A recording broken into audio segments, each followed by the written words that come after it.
From the launch of the petition seeking separation to recall petitions approaching deadlines and Peter Guthrie's new political identity. Time now for tonight's politics panel. And joining us this evening, Marg McCuaig-Boyd, a former MLA and cabinet minister, and John Santos is a political analyst. Good evening to you both. And let's begin with the petition on separation. Now in a position to officially collect signatures and doing so, as we saw in the segment off the top of the program tonight with Mitch Sylvester, CEO of the Alberta Prosperity Project. Marg, as canvassers fan out across the province, town halls, rallies are held. To what degree do you see this initiative elevating debate over Alberta independence?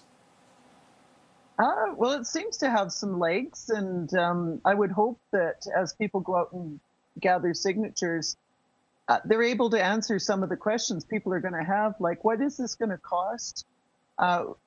What's, for example, we're going to have to, if we do this, we have to assume policing, education, health, border security, issuing passports and that. What's this going to cost? And do we have to assume a tenth of the debt from Canada?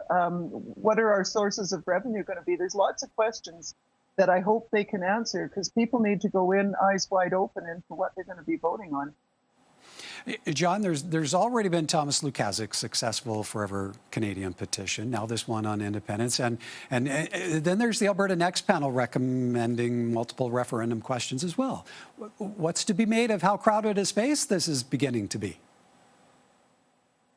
If there is, in fact, some kind of an election to have a referendum over, some or all of these questions, it's going to be a very crowded ballot. And this is going to be very interesting from like an opinion formation standpoint. We know from public opinion research, market research, that people's choices don't exist in a vacuum. They're not, intransitive and fixed. They're context dependent.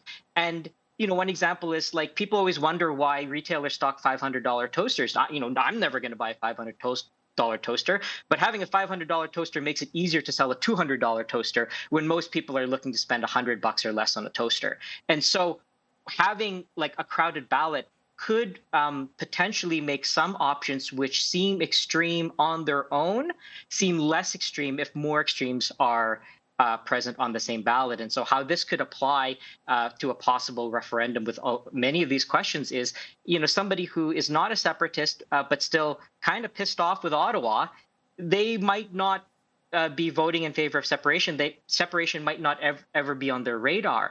But if they're skeptical about some of the other policy recommendations or proposals that the government has floated, they might be more willing to vote yes in favor of something that they're skeptical about if it's placed alongside something that seems more extreme. So it sort of shifts the cost and palatability calculations that people have with respect to the options placed in front of them.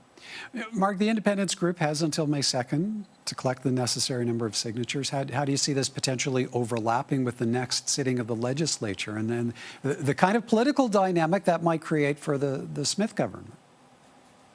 Oh, I think it's going to be pretty interesting in question period for a while when they start up. And yeah, the timing's interesting. It might be a little difficult now to get signatures, but as the weather gets better, it's easier. And yeah, it's going to be interesting times. And I just hope that when people go to a referendum, should this happen, that they're well informed and not just voting emotionally, as John alluded to. John, where do you see this leaving Thomas Lukaszik's Forever Canadian petition, which has already reached the successful mark? Does it just remain in apparent limbo? Probably. I don't think this changes much. It was already approved. I don't know. I'm not constitutional expert. So I don't know what it would, what the implications are for having sort of two similar, two sort of flip sides of the same coin, options on the same ballot. But I think, as Mr. Sylvester said, they would like to get as many, if not more, signatures than Thomas Lukaszik's petition. And so that's going to feed into perceptions of which side has the momentum going into a possible referendum on one or both of these questions.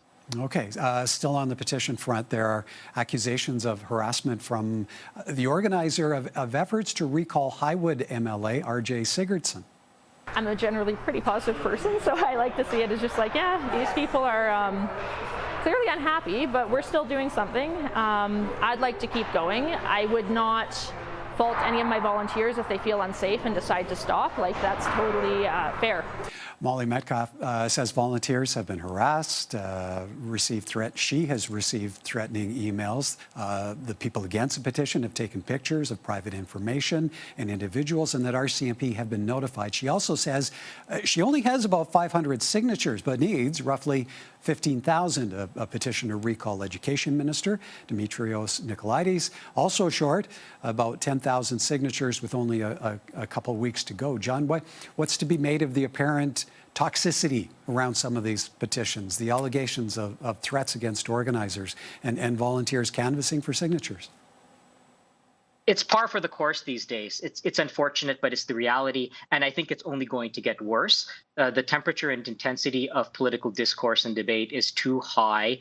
And it's being contributed to and amplified just by the incentive structures that we have of our communications environments, whether it's commentators like myself in the mainstream media, right? But especially on online platforms and social media, where there's an incentive to have very polarizing, very charged content. It's called rage bait in those situations. So it's unfortunate, and I think it's only going to get worse, sadly.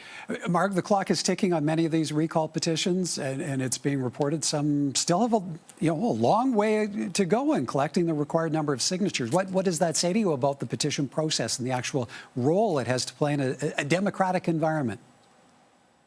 Well, I think the thought maybe was noble, but I think the process is going to be difficult for people. And and then adding on this harassment, which honestly, that was happening in 2019 when I last ran.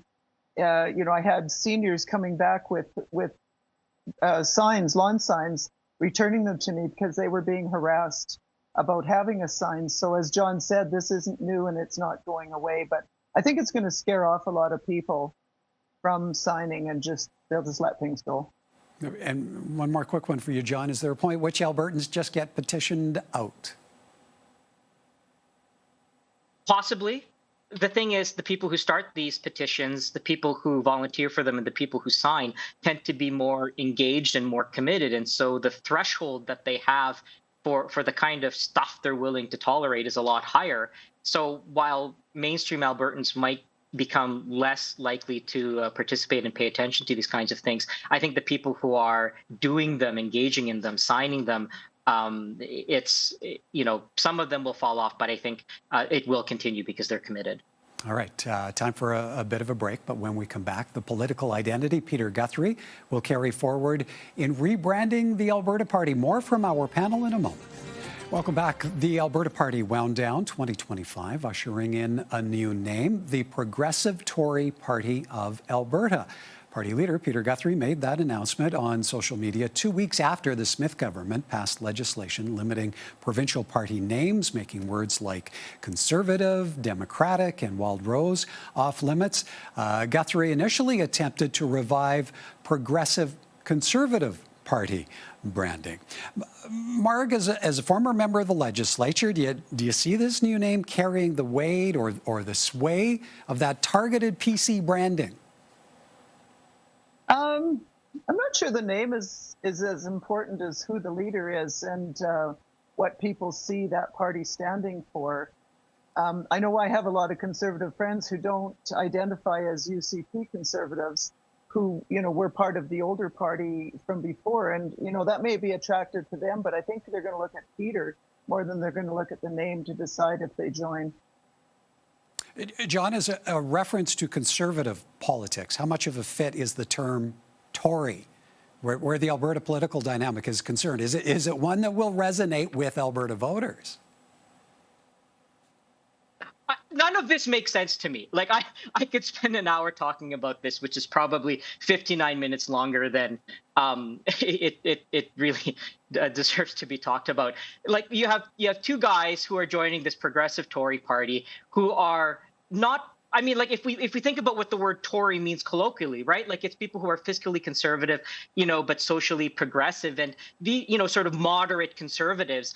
I don't think Peter Guthrie and Scott Sinclair are particularly known to be like moderate conservatives or centrists. Like you have one guy who was against COVID restrictions during the pandemic, and another guy who got booted out of caucus because he didn't think the budget was conservative enough.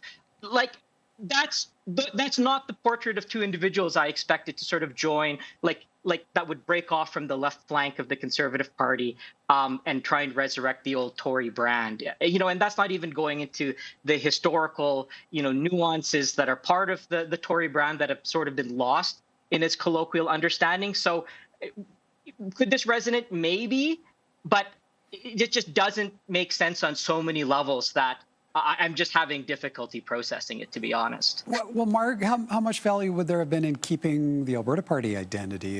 Is a name change necessary to move this party forward? I think they would have been wise to have kept the name of the party and worked with it. But as I said before, I mean, you could call the party George.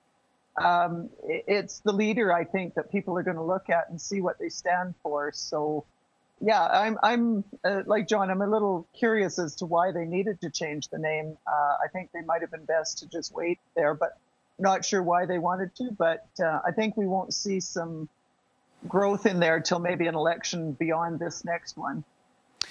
So, John, a name change has taken hold. What kind then of responsibility rests on Peter Guthrie's shoulders as leader, moving the Progressive Tory Party of Alberta forward toward an eventual election? I think now the real work begins. And I mean, to be less glib, I think this is sort of the bigger practical problem with the name change is they have to communicate it. They have to explain what it means.